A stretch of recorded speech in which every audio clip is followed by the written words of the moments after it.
Today we're setting up and reviewing the Bitaxe Turbo Touch from Satoshi. In my opinion, this is one of the coolest miners that I've seen. It's small, open source, and something you can run right from your desk. But what makes this one different is the touchscreen. You can actually interact with your miner, check your hash rate, see Bitcoin network data, change settings, and watch it mine in real time. In this video, I'm going to show you what your touch actually comes with, how to set it up, how to connect it to Wi-Fi, how to connect it to a mining pool, what the touchscreen actually does, and my honest impressions after using it. For those that don't know, the Bitaxe movement isn't just about profit. It's about education, sovereignty, decentralization, and letting normal people like you and me participate directly in the Bitcoin network. Bitaxe itself is an open source Bitcoin mining project, which means that the firmware and hardware were designed to be inspectable, modifiable, and community driven. Right now, the Bitaxe Touch is on sale at Satoshi for $293 from $325. The main difference from the other Bitaxe products is obviously the touchscreen. Instead of just having a tiny display and needing to go to your browser to check everything, the Bitaxe Touch gives you a much more polished experience. It gives about 2.15 terahashes per second at default settings, uses BM1370 chips, has a 4.3-inch touchscreen with 8 dynamic screens for things like hash rate, wattage, ASIC temperature, block height, Bitcoin price, latest blocks, settings, and a hash rate graph. It's basically your own personal Bitcoin dashboard that lottery mines Bitcoin for you. When you get one of these from Satoshi, you'll obviously get the miner itself, which you can get in red, white, or black. I have the red one, which I think is pretty awesome. You obviously get a quick start card. You'll get the awesome sticker sheet as always, and you also get the power supply. You know, this thing really feels like the best of both worlds because it feels like a finished consumer product while also giving you the benefits of the open source Bitaxe ecosystem as well. But before we get into the setup, you're going to want your Wi-Fi details ready, a Bitcoin address, an idea of what pool you want to mine to. We're going to mine to public pool and CK pool today. You're obviously going to need your Bitaxe Touch, the power supply, and you're going to need access to a phone or computer so you can get on AxeOS. Now let's get into the setup. First, you're going to want to make sure you put the miner somewhere dry, open, and ventilated as always. This is a low power miner compared to any industrial miners, but it's still a real ASIC working in there, so you don't want to block the fan or the vents. Next, you're going to plug in the power supply. Once it powers on, the touchscreen should boot up.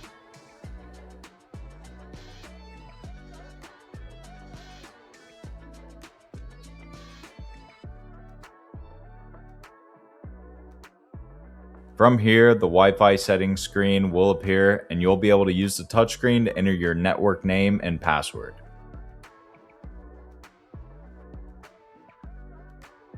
Hit connect and wait and see if your miner is hashing. Now that you're connected to Wi-Fi and hashing, you're going to want to access AxeOS so you can enter your mining pool details.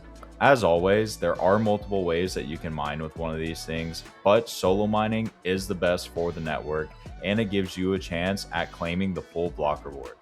That block reward today is a little over 3 Bitcoin, so today we're going to connect to public pool and CK pool. To do this, you'll need to go to the Wi-Fi settings screen on your Bitaxe and it will display an IP address. Once you got that IP address, make sure your computer and miner are connected to the same Wi-Fi and type that IP address into your browser.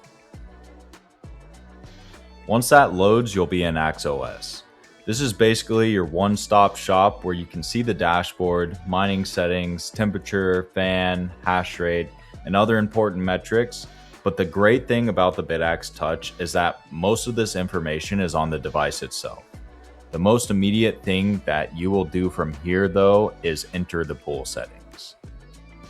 The good thing about setting up your Bitaxe is that public pool and CK pool's information is always there when you open up the settings. So if you don't have this, you can take a second and pause and copy and paste it. But all we need to do is paste our Bitcoin address, dot the name of your device, and then it is common practice to set the passwords to X.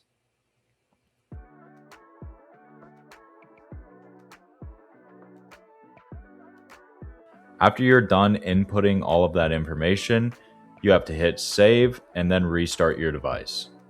Now congrats, you're mining Bitcoin. But now that it's up and running, let's go over what makes this miner really cool compared to the traditional Gamma or Duo. The first thing that you have is the home screen. This is your main mining dashboard, and it gives you the important stuff right away. You can see your hash rate, your wattage, your power consumption, ASIC temperature, fan RPM, accepted and rejected shares, and your best difficulty. This is one of my favorite things about the Bitaxe Touch because you don't have to constantly go to AxeOS just to see what's going on. Obviously, AxeOS is still going to be there for when you want more control, but for quick checks, the touchscreen makes the whole process feel way more interactive. At the bottom, you have the navigation bar, and this is where you can move between all the different screens.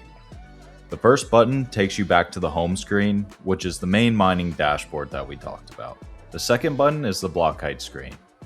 This shows you the current Bitcoin block height, which is really cool because it reminds you that this little device isn't just doing some random background process. It's actually participating in Bitcoin mining in real time. The next button is the latest block screen. This shows recently mined blocks on the Bitcoin network. I like it because it makes the miner feel a little more connected to the network instead of just being a little box showing hash rate. It honestly would be really cool too to see when your name pops up under one of those blocks in the future. Then you have the digital clock screen. This is pretty simple, but honestly it makes sense because this is something you might have sit on your desk or a shelf or an office setup, so having it also work as a clean Bitcoin themed clock is a really nice touch. Next is the Bitcoin price ticker. This shows the current Bitcoin price, which is another reason I keep calling this thing a personal Bitcoin dashboard. You're seeing your miner, the network, and the Bitcoin price all from the same device. Then you have your Wi-Fi settings. This is the same area you used during the initial setup, so if you ever move the miner, change networks, or need to reconnect, you can do that directly from the touchscreen. Then there are the display settings. This lets you adjust the screen brightness and display preferences such as time zone. You also can turn the brightness down if you're running at night or turn it up if you want it more visible during the day. This is also where you'd go if you need to update the miner without logging into AxeOS. And finally, you have the hash rate graph. This gives you a good visual look at your hash rate over time. I like it because instead of just seeing one number, you can actually see how stable the miner has been over a period. So overall, the touchscreen isn't just a gimmick. It makes the miner actually feel a little more usable. You can still go into AxeOS for some deeper control, but for day-to-day use, you can just look over at your miner and see what it's doing.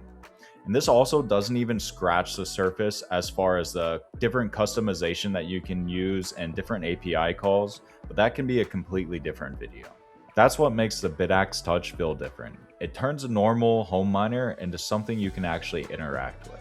It's functional, but it also looks cool sitting on a desk. On top of all this, one of the coolest features is that you can change the performance modes directly from the touchscreen.